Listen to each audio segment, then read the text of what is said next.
안녕하세요, 여러분. 혹시 이런 생각 해보신 적 있으세요? 일기예보를 뻔히 알고 있는데 왜 오렌지 주스 가격은 예측하기가 그렇게 어려울까요? 오늘 바로 이 질문에서 출발해서 경제 분석의 아주 중요한 핵심 원리 하나를 파헤쳐 보겠습니다. 자, 이걸 하나의 수수께끼라고 생각해보죠. 사실 되게 간단해 보이잖아요? 날씨가 좋으면 오렌지 풍년이니까 가격은 내려갈 거고, 반대로 날씨가 나쁘면 오렌지가 귀해지니까 가격은 오르겠죠.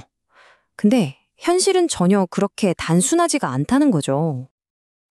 그 이유가 뭐냐면요.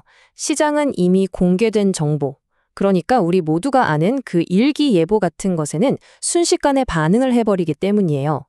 그래서 진짜 가격을 움직이는 건 우리가 예상하지 못했던 어떤 사건, 어떤 놀라움 같은 것들이죠. 이 현상을 제대로 이해하려면 계량 경제학의 핵심 개념 하나를 꼭 알아야 합니다. 네, 바로 그 개념이 외생성입니다. 자, 지금부터 여기 한번 제대로 파고 들어볼 건데요. 이게 진짜 원인과 결과를 가려내는데 아주 결정적인 열쇠거든요. 외생성, 말이 좀 어렵죠? 이렇게 한번 생각해 보세요. 외생 변수는 마치 일방통행 도로 같은 거예요. 다른 곳에 영향을 주기는 하는데 그게 다시 피드백처럼 돌아와서 자기 자신을 바꾸지는 않는 거죠. 그냥 일방적으로 영향을 주는 힘, 딱 그겁니다. 반면에 내생 변수라는 것도 있는데요. 이건 시스템의 일부로서 서로 영향을 주고받는 뭐랄까 쌍방향 대화 같은 겁니다. 이 둘의 차이를 명확히 아는 게 정말 중요합니다. 그런데 말이죠. 어떤 변수가 일방통행인지 아니면 쌍방향 대화에 속하는지 눈으로만 봐서는 알 수가 없잖아요. 그래서 경제학자들은 데이터로 이걸 증명하기 위해서 수학적인 테스트를 사용합니다. 지금부터 보여드릴 수식이 좀 복잡해 보일 수 있는데 걱정 마세요. 핵심 아이디어는 아주 간단하니까요. 같이 한번 보시죠. 자, 바로 이 수식이 오늘의 주인공입니다. 이 수식이 던지는 핵심 질문은 딱 하나예요. 오늘 우리가 알고 있는 정보가 내일 갑자기 일어날 예측 불가능한 충격과 혹시 관련이 있나? 바로 이겁니다. 수식을 보면 core, 즉 상관관계를 나타내죠. 뭐와 뭐의 상관관계냐면 XT, 즉 오늘의 정보와 UT 플러스 1, 내일의 놀라움 사이의 관계를 보는 겁니다. 만약 이 둘의 상관관계가 0보다 크다, 즉 양의 관계가 있다는 결과가 나오면 이건 우리가 예측 변수로 삼은 게 순수한 외부의 힘이 아니라는 강력한 신호가 됩니다. 왜 그런지 각 부분을 자세히 한번 뜯어볼게요. 먼저 수식의 첫 부분, XT. 이건 오늘의 정보를 뜻합니다. 우리가 이미 알고 있는 모든 데이터를 말하는 거죠. 아까 그 오렌지 주스 문제로 돌아가 보면 플로리다에 곧 한파가 닥칠 것이다 라는 그 공개된 일기예보가 바로 이 XT에 해당됩니다. 다음은 UT 플러스 1인데요. 이건 오차항, 다시 말해 놀라움을 담당하는 부분입니다. 실제로 시장을 움직이는 예측이 불가능했던 무작위적인 사건이죠. 예를 들면 예보보다 서리가 훨씬 더 심하게 내려서 작물이 다 얼어붙었다거나 하는 그런 일이요. 자, 그리고 마지막으로 이 car greater than 0 부분, 이건 바로 XT와 UT 플러스 1이 서로 연결되어 있다는 신호입니다. 그러니까 오늘의 그 일기예보 안에 내일 닥칠 예상치 못한 서리에 대한 정보가 이미 어느 정도 포함되어 있었다는 뜻이 되는 거죠. 이렇게 되면 일기예보는 더 이상 순수한 의미의 외생 변수라고 할 수 없게 됩니다. 네, 바로 이겁니다. 이게 결정적인 포인트예요.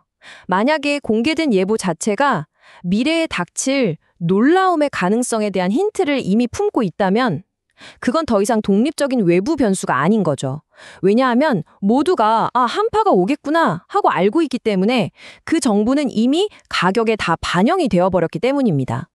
이 외생성이라는 개념은 사실 오렌지 주스 가격 같은 작은 문제에만 해당하는 게 아닙니다. 국가 간의 무역이라든지 중앙은행의 정책 결정 같은 아주 거시적인 경제 전반에서 훨씬 더 중요하게 작용하거든요. 실제 사례를 몇 가지 더 살펴볼까요? 이 사례를 보면 관계에서의 규모 차이가 얼마나 중요한지 바로 알 수 있죠. 미국이라는 거대 경제의 정책 변화는 호주 경제에는 그냥 일방적인 충격, 즉 외생적인 충격으로 다가옵니다. 하지만 비슷한 덩치인 EU와는 서로 영향을 주고받는 내생적인 관계가 만들어지는 거죠. 그러니까 같은 정책이라도 상대가 누구냐에 따라서 외생적일 수도 내생적일 수도 있다는 겁니다. 그리고 이건 아주 고전적인 사례인데요. 1970년대 오페크의 석유 수출 금지 조치. 이건 미국 경제 입장에서 보면 정말 완벽하게 외부에서 온 충격이었죠. 그리고 그 결과가 미국의 인플레이션으로 이어진 아주 명확한 인과관계를 보여주는 예시입니다. 하지만 현실 경제를 들여다보면 이렇게 딱 떨어지는 외부 충격보다는 훨씬 더 복잡한 피드백 루프가 대부분입니다. 예를 들어 중앙은행이 물가를 잡으려고 금리를 올리면 그 올라가는 금리가 다시 경제에 영향을 줘서 다음번 물가 수치를 바꿔버리잖아요. 이렇게 원인과 결과가 계속 꼬리에 꼬리를 무는 거죠. 자, 그렇다면 이 모든 이야기에서 우리가 얻어야 할 가장 중요한 교훈은 뭘까요? 우리가 왜 이렇게까지 외생성이라는 개념에 신경을 써야 하는 걸까요? 그건 바로 이 외생성을 제대로 확인하지 않으면 우리가 찾아낸 게 진짜 원인인지 아니면 그냥 우연히 같이 움직이는 상관관계인지 확신할 수가 없기 때문입니다. 만약 이걸 착각하면 결함 있는 논리를 가지고 정책을 만들거나 미래를 예측하는 아주 위험한 실수를 저지를 수 있거든요. 결국 올바른 인과관계를 찾아내는 과정은요, 시스템 내부에 이런저런 영향을 받지 않는 순수한 외생 변수를 찾아내는 기나긴 여정과도 같습니다. 경제학자들이 왜 전쟁이나 자연재해 같은 자연 실험 상황에 그렇게 주목하는지도 바로 이런 이유 때문이죠. 이게 바로 신뢰할 수 있는 통찰력을 여는 열쇠입니다. 오늘 분석을 마무리하면서 여러분께 이 질문을 하나 남기고 싶습니다. 앞으로 어떤 뉴스나 분석에서 이것이 바로 원인입니다 라고 단정하는 걸 보게 되면 한번 스스로에게 이렇게 물어보세요. 이게 정말 외부에서 온 순수한 힘일까?